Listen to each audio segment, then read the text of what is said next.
Hi, I'm Tim with a really annoying voice, and welcome to Beginning Fabrication.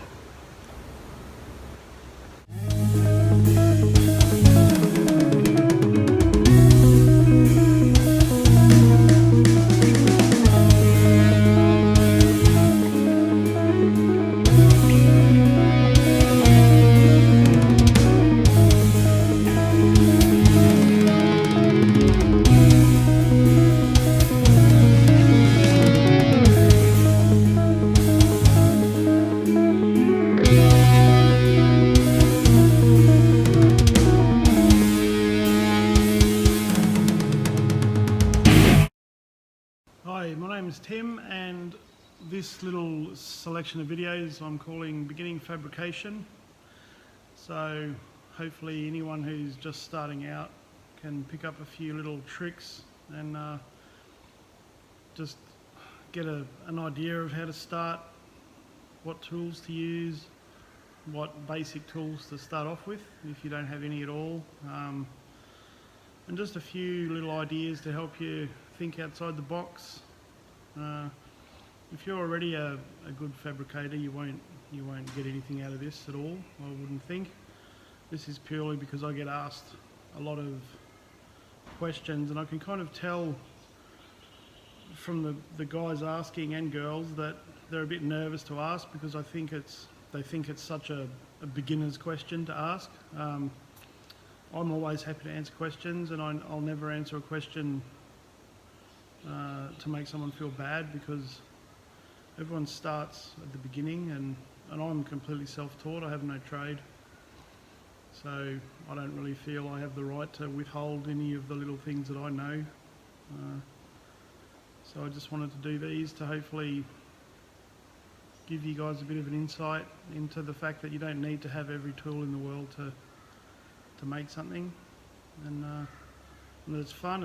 It's a nice feeling to know that you've made something with your own hands and you didn't need $1 million to do it. So yeah, that's about the gist of these videos. I apologise for my annoying voice.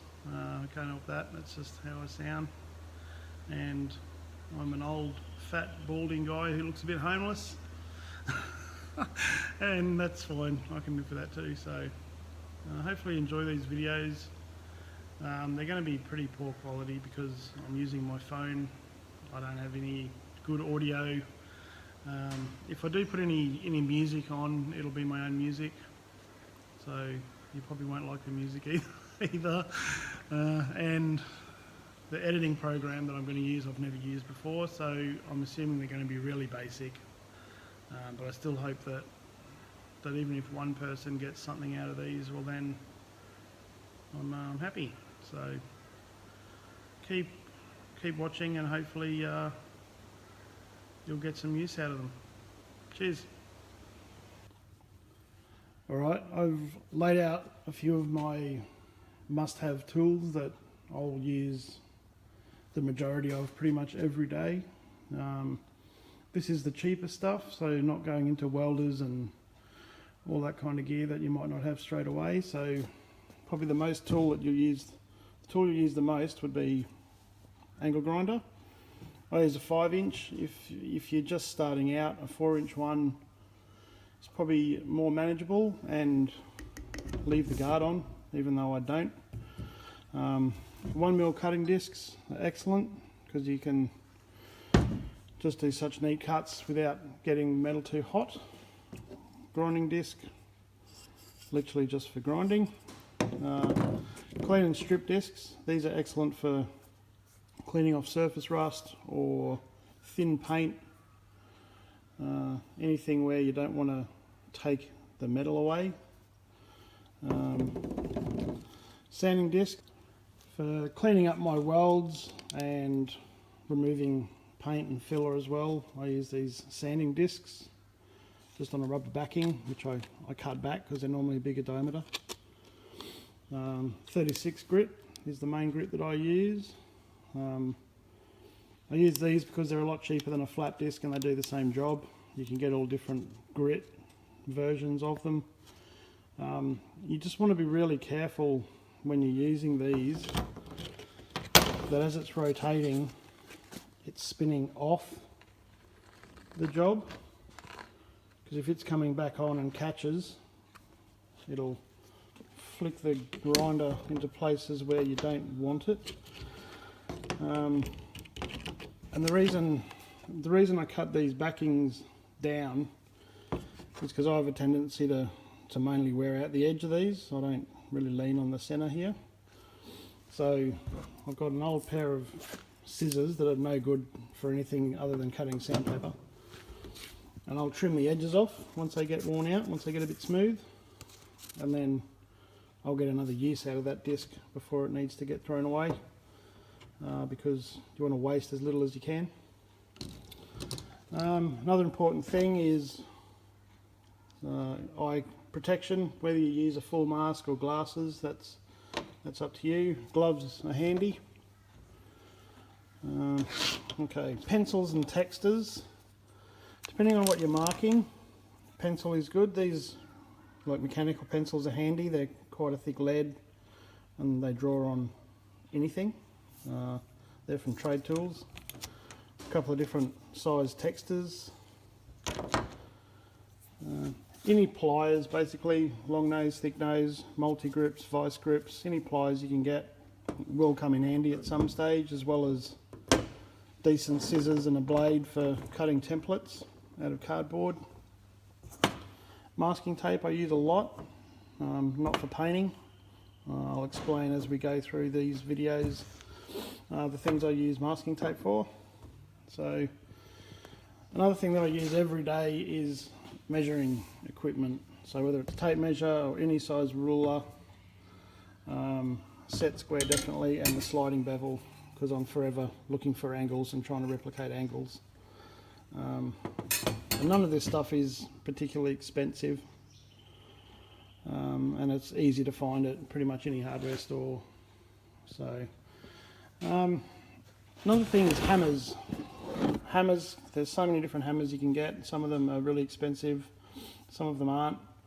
I don't like to have tons and tons of tools if I can help it. So I found this thing that I just got off the internet, which has these removable back pieces. This is the one I use the most, but it also comes with all of these different ones. So you get a lot of different shaped pieces out of the same hammer. This one's good too. But another thing I like about it is because it's a full metal hammer, it's weighty, so you don't need to swing on it as much as you would do like a cheap timber handled hammer, because it's got enough momentum just in its body itself, and plus having the mechanism in the head means that you get a fair bit of bang for your effort. So yeah, that'd be, without going into expensive specialised equipment like welders and air compressors and plasma cutters, I'd say this would be the most useful bunch of tools you could have to get started in fabricating, whether it's a car or a bike or steel shelves, anything really. These tools will come in handy, and we'll go through a few little tips along the way with these videos of little ways to use them. One thing I forgot to mention when I was talking about grinders is the wire wheel. I use these quite a lot. Being in Queensland, everything gets surface rust on it so easily. Even the pipes and sheet metal that I store for work will get surface rust on it, so this is good for cleaning surface rust off before you rust convert it or prime it. It's also good for getting off like seam sealer, body deadener, that kind of stuff, any gunk that, if you're trying to clean out a seam or a roof gutter, floor pans, everything really. Underneath of cars, these are really, really handy. If this is too big a diameter, then these bell-shaped ones are good too. They're still knotted, as you can see. They've got like the fingers of twisted wire, but they're a small diameter, so it fits in easier.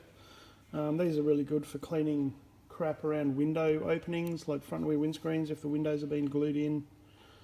This will get all of the mastic or whatever crap they've used in the windows out and get you back to bare metal.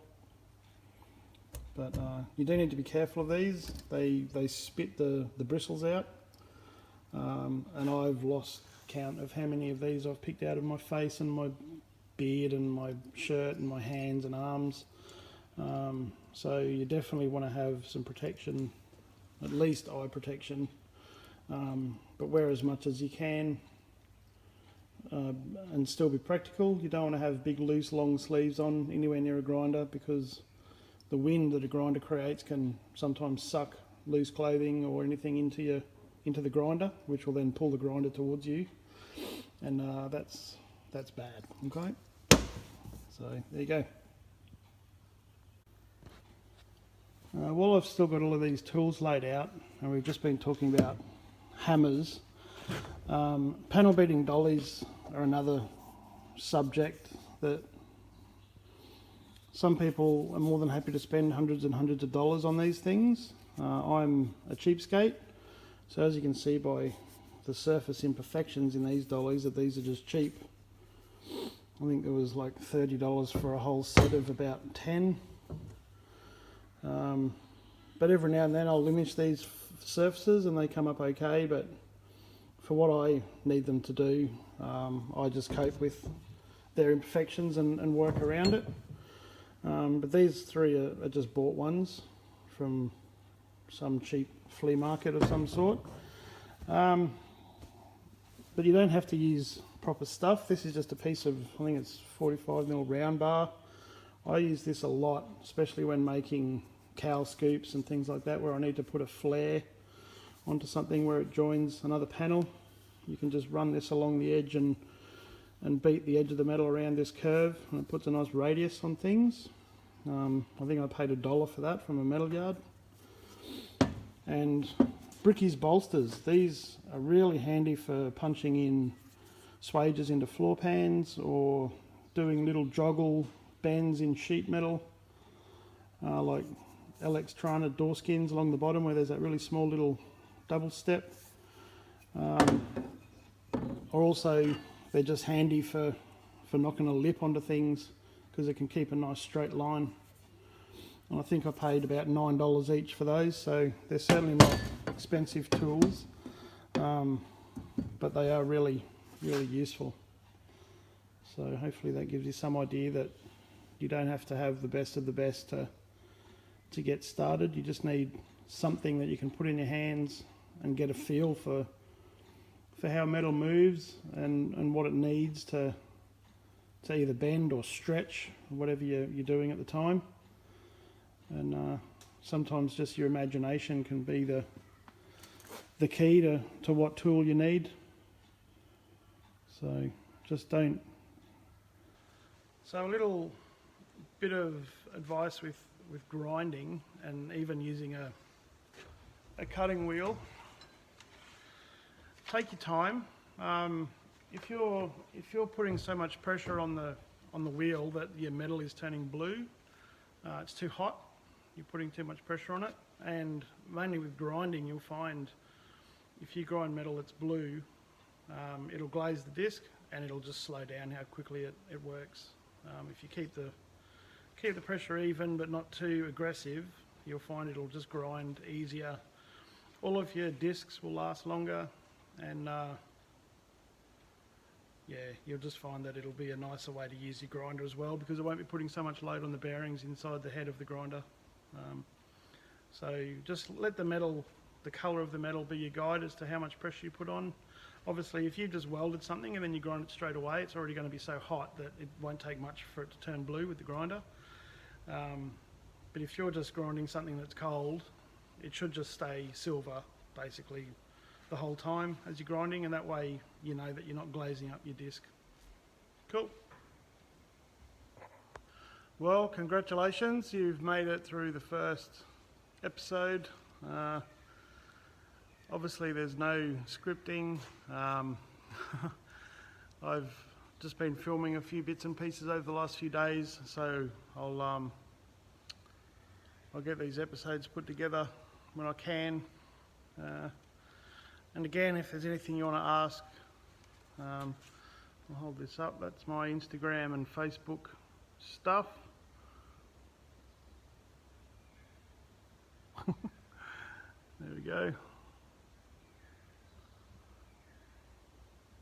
So I hope you weren't too bored and learn a couple of little things, and thanks for watching. See you later.